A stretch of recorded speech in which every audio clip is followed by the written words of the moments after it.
जैसे पसरे पान के पाता वैसे पसरत बाड़ू हो रहबू की ना।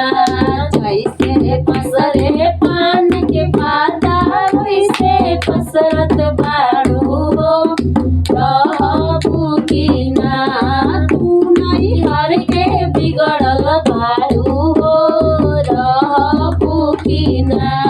तू नैहर के बिगड़ल हऊ रहबू की ना।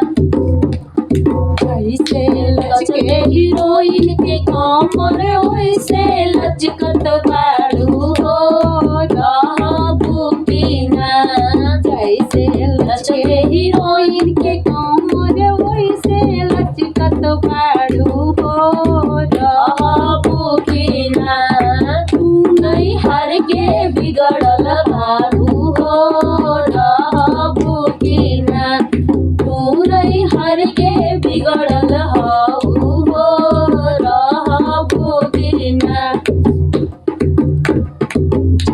जैसे खिले कमल के फूलवा वैसे खिलल बाड़ू हो रहबू की ना।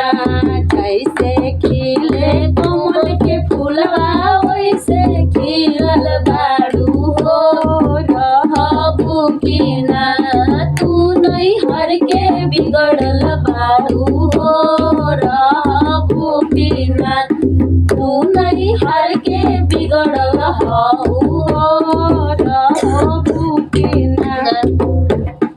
जैसे गमके बेल के फूलवा वैसे गमकत बाड़ू हो रहबू की ना।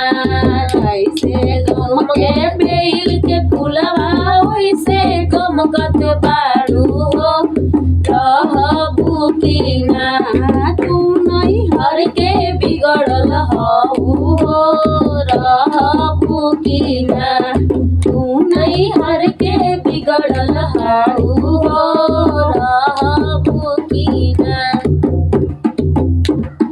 कैसे बिछले नारियल के तेलवा वैसे बिछलत बाड़ू हो वैसे बिछलत बाड़ू हो रहबू की ना। तू नैहर के बिगड़ल हऊ